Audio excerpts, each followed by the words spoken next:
نو په دې سړي باندې به شقاوت او بدبختي نه راځي. اول څوک چې د خپل مور سره احسان کوي، د هغې سره ښېګړه کوي، د هغې خدمت کوي، نو دا سړی به چېرته بدبخته نه شي، په دې باندې به چېرته شقاوت را نه شي.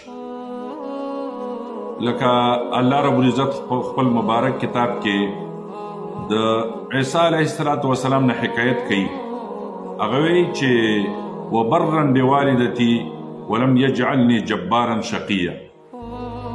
هغه وایي وبرا بوالدتي، او زه یې ګرځولی ما د خپل مور سره نیکي کوونکی، د خپل مور سره نیکي کومه، احسان کومه.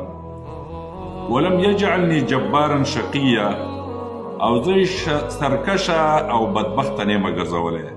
نو ورونو، څوک چې د مور سره احسان کوي نو په هغې باندې به شقاوت نه راځي، په هغې باندې به بدبختي نه راځي، او دا سړی به همیشه دپاره په سعادت او نیکبختۍ کې چې دی وخت تېروي.